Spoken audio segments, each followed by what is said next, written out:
Good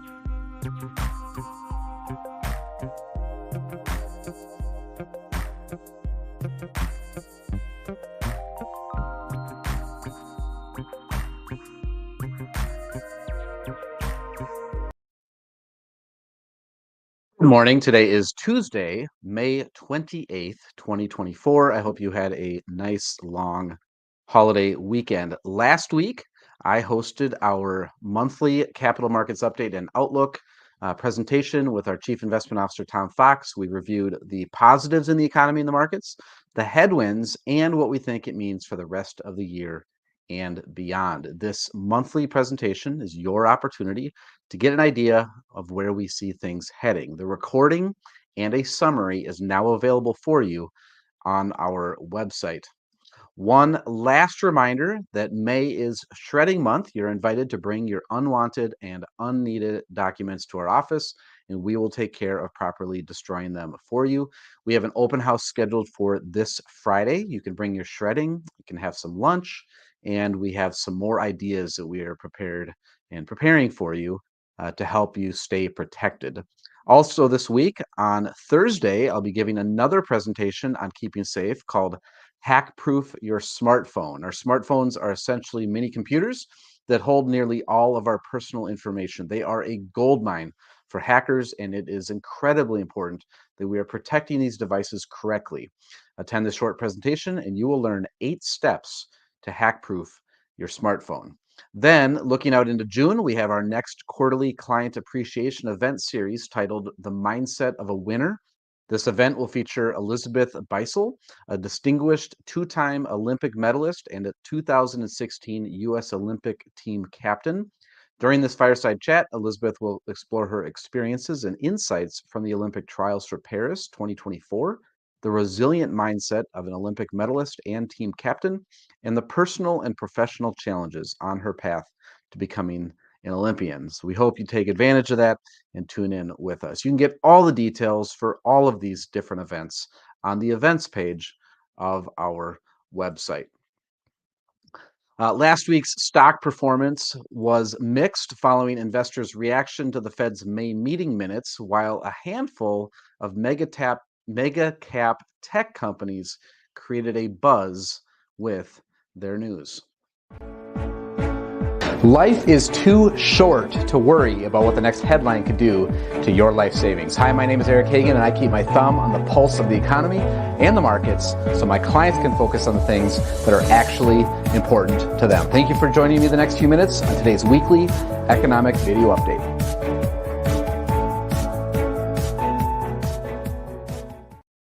So like I said, it was another choppy week, but ended basically flat for the week while we are still in the green over the past month. So here we see those monthly trailing returns.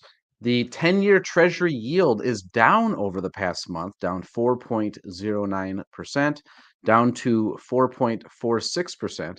Remember, when yields fall, bond values, bond prices rise. Stocks began trading in a narrow band last week. You can see the first few days there, essentially flat. Still, mega cap tech names rallied in anticipation of the first quarter corporate report from a key company that makes semiconductors for AI, or artificial intelligence. The enthusiasm lifted the NASDAQ to fresh records.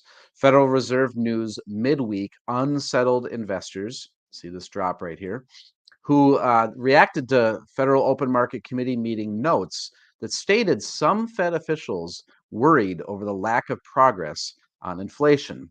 Technology was the sole winning group for the whole week, with the other Standard & Poor's 500 industry sectors ending in the red. One of the handful of companies bucking the trend last week was NVIDIA.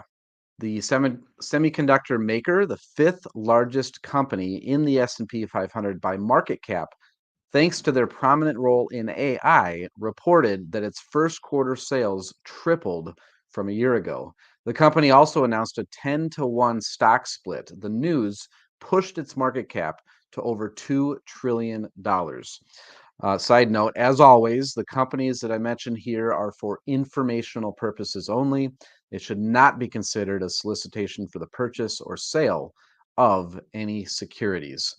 To some on Wall Street, NVIDIA is the bellwether for the AI industry. By one estimate, the entire AI market is nearly $300 billion for this year, more than 3 times the market size of $95 billion just 3 years ago. By 2030, that estimate may reach $1.8 trillion. And then also remember that forecasts rely on assumptions and may undergo revisions over time. Financial, economic, political, and regulatory issues may cause the actual results to differ from the expectations expressed in the forecast. As always, we'll continue to keep our finger on the pulse of what's going on in both the economy and the stock market.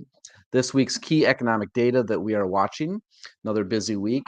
Today, Tuesday, we get a look at consumer confidence, the Case-Shiller Home Price Index, and then Fed official Loretta Mester will be speaking. Tomorrow, Wednesday, we get a look at the Beige Book. We get the Survey of Business Uncertainty, and then Fed official John Williams speaks for the first time during the week. Then on Thursday, we get a GDP report, or that gross domestic product. We also get a look at jobless claims, the international trade in goods, pending home sales, and then Fed official John Williams is going to speak again. And then wrapping up the week on Friday, we get a look at personal income and outlays, and then Fed official Raphael Bostic is scheduled to speak. A little bit lighter week watching companies reporting earnings. You can see tomorrow and Thursday, we get a handful of companies reporting earnings. Remember, with SmartMix, we primarily invest in individual stocks, cutting out the many hidden costs that can be found in today's investment products. You can learn about our low-cost, fully transparent, and personalized approach at smartmixportfolios.com. Lastly, later on today, I will be sending out our full economic update for the week. This update includes more than what I talk about here on here in the morning at the beginning of the week, Monday, and sometimes like today, Tuesday morning, including our very popular weekly tax tip. Now, this week we have a tax tip for any of you who are a business owner. And so if you are a business owner, classifying workers as independent contractors or employees is essential for several tax reasons. And the basis for this classification has 2 primary considerations: control and relationship. So if you are a business owner, or if you know any business owners, this would be a good weekly tax tip to pay special attention to. So if you'd like this email and you're not getting it, you may subscribe at our website, www.investwithccg.com. Again, this email goes out at 2 o'clock Central Time. So again, if you're not getting it, head on over to the website, subscribe today. Hey, this is Eric again. That's it for today. Don't forget to subscribe before you leave. Here at Capital Consulting Group, we provide personal wealth planning and fiduciary investment management solutions for individuals, couples, and families. To learn how to see your entire financial situation, both today as well as every year into the future, go to clearfinancialfuture.com and watch the short 2-minute video. To learn how we give our clients' life savings the attention it deserves and to see how we're doing, visit smartmixportfolios.com. And lastly, if you'd like help investing your 401k at work, visit me over at 401kinvestmentpros.com. Thank you again for your time today. I'll look for you next week.